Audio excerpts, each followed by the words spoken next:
What's going on, guys? This is William from William J Online here, and in today's video I'm going to tell you guys why the next book you should read about entrepreneurship is The Millionaire Fastlane, and why if you don't read it then you will fail.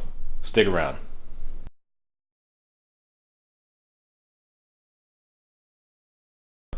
What's going on, guys? In this video, like I said, I was going to tell you guys why The Millionaire Fastlane should be the next book you read about entrepreneurship. The Millionaire Fastlane by MJ DeMarco is actually a book about entrepreneurship and actually, how you should get into it, what you should think, why you should think it, what you should look for when you're starting a business so that you don't fail and you actually become on the fast lane, not the sidewalk, not the slow lane, but the fast lane to wealth. So he goes into why you need to get into this acronym that he has called NECST, pronounced next, which is basically acronym letters that mean something about the laws of making $1 million the fastest way so that you can move on with your success and become one of those great entrepreneurs. You can be a good entrepreneur, anybody can. But to be a great one, you have to follow these 5 laws, NECST, and I'm going to tell you what all those mean. And this video would not have been made possible if it were not for this book, because it goes in detail about that. So I really appreciate you. Shout out to MJ DeMarco for making this video possible and writing the book, The Millionaire Fastlane. I'm actually looking forward to reading your next book, Unscripted. That book's going to be awesome. I already know, because it's a book by a great guy who's a self-made entrepreneur with an internet business who came from, driving limousines. Now he's driving Lamborghinis every day. So thanks to MJ DeMarco. If you ever see this, shout out to you, man. I hope to meet you one day. And if you're new to the channel, guys, go ahead and hit that subscribe button down there. I really appreciate that. And also hit the bell notification so that you can get all the updates about any videos that I post, because if you're not in the notification squad, then you're not subscribed. That's how I feel. So make sure you do that real quick, guys, so you can see more of this content coming your way. Okay, we got a lot more stuff to talk about, because there's a lot of stuff that I learn every single day about this affiliate marketing world and all the stuff that I'm doing. So make sure you stay tuned, guys. But anyway, let's get into it, guys. So N, what does the N stand for? The N stands for need. You have to find a need for your target audience, whoever you're selling to, whoever you're making a product for, because if you have a need, something people actually need to solve a problem that they deal with, something that they have, I guess, as a recurring problem, or something that's commonly wrong, or if there's some perfect product that they wish they made in their industry or in their niche, if you can become the person to fulfill that need or fix that need or fill that problem, then there you go. You're a great candidate for a great entrepreneur. You can get into the Millionaire Fastlane because you have a need that you control. Okay, so make sure you think about what your target audience, target market needs. There are a lot of wants, there are a lot of reasons when people buy, and I can get into all that stuff later for e-commerce, affiliate marketing, and all that stuff. But if you can find a need, that's like the #1 way. Okay, so the second thing is E. E stands for entry. Entry into it, because let's face it, if something's easy to get into, everybody would be doing it, right? Everyone would be doing it. So if you can get into it, no matter how hard it is, then that puts you above everybody else. But here's the thing, if something is hard to get into, that means fewer people are doing it, which means you have less competition, which means you have an easier chance of standing out. But the cost of entry, the time, the money, the investment, the resources, the learning curve, everything you have to go through in order to get into that or into this industry is what's going to cost in order to get into it, so that your position or where you stand in that whole market is going to be, wherever you set yourself up as far as entry. Because the thing is, if it's harder to get in, that means it's probably more profitable. There are fewer people doing it, and it's probably something that people need people to do. They just don't have the time to learn or know what to do. So if it's harder to get in, that's a good thing. But if it's easy to get in, that means everybody's doing it. There's a lot of competition. It's easy to make a quick buck, and you probably won't even make a quick buck from it because it's so easy to get into.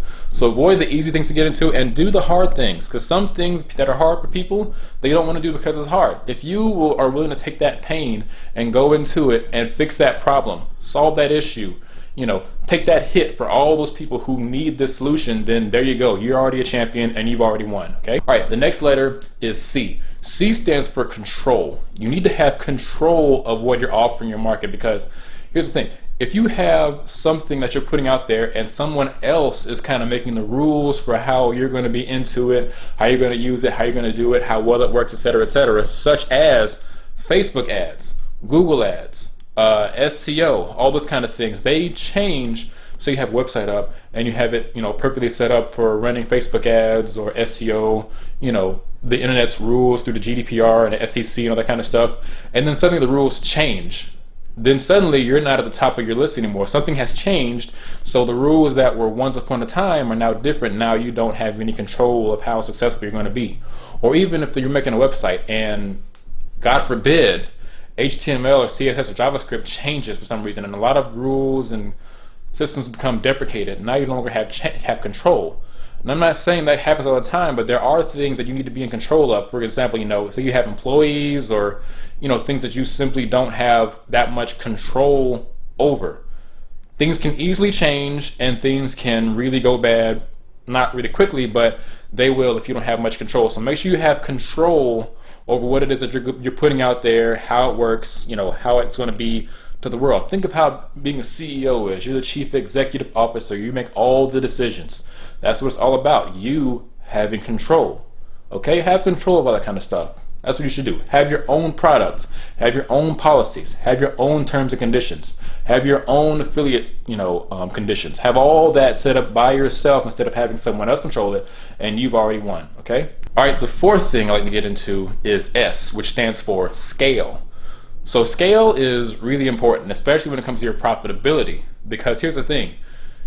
If you have a product and it can only go out so fast or so much, and it has a bottle cap and a bottleneck to where you can only put out so much at one time, meaning you can only give out to the world so much of your product, only so many people, then you have a limit.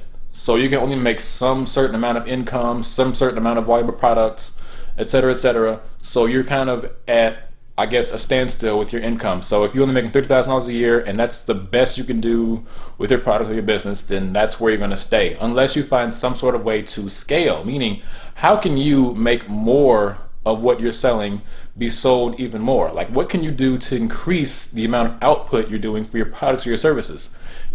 One big thing I like to talk about is making templates for things. How can you make templates? How can you, copy and paste some system for something and put it somewhere else in someone's hands and get a cut for what they're doing?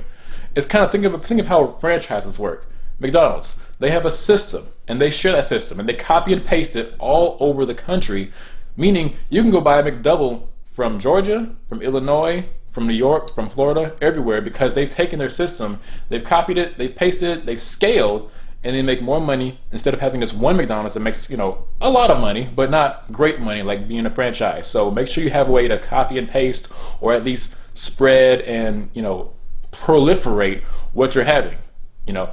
Templates are a big deal for doing that. Automation is a good way of doing that.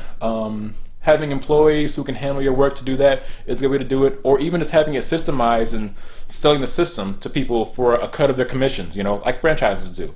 So that's the next thing to do. Make sure you have some scaling ability for whatever you're putting out there, okay? And the fifth one that we're going to talk about is the T, which stands for time. You see, when you're in business, if you're going to be great with what you're doing, then one thing you want to do is separate your business from your time. Because if you put all your time into what you're doing in your business, that means you're kind of in a way making another job. Because that means you're trading your time for money like you would at any 9-to-5 job. 1 hour gets you $28 per hour. 1 hour gets you $10. Same thing with your business if you don't have any control of your time. Everything around you will depend on your presence, and if it depends on your presence, that's not really a business to give you, an end to it all. It's a business that'll basically create a lot of work on you, and if you want more money, then you have to spend more time and put more of your valuable presence into the business, because entrepreneurs, our number one most valuable resource is our time, because you can't scale time. You can't make more time, but you can definitely make more money. Meaning, we all have 167 hours in a week, period. That's never going to change. So how do we take all that time so that we can make more money per unit of time? So if you have a way of doing that in your business, in your endeavors, anything, then that is where you will win and become a millionaire one day. So just to recap, guys, we've gone over all 5 of them. So we have N, E, C, S, T. Need, entry, control, scale, and time. Follow those 5 things, those 5 laws. Then you will succeed and one day become a millionaire and be in the fast lane to wealth. All this is outlined a lot better than I explained it in this video in this book, so you can read this. The audiobook is available. I'll leave a link in the description for the link onto Amazon. It's not an affiliate link, just a link that I want to put down there that you guys can go click and find it. So If you have any questions about it, or if you want to just hear more about it, just go ahead and check that out and see what it's about. And yeah, also if you like this video, hopefully you do, then go ahead and leave that like down there. And if you didn't, well, leave a like anyway, because you're awesome. And if you haven't already, go ahead and subscribe, like I said, downstairs in the bottom with that subscribe button. And stay tuned for more, and I'll see you guys in the next video. This is William, signing off. Peace.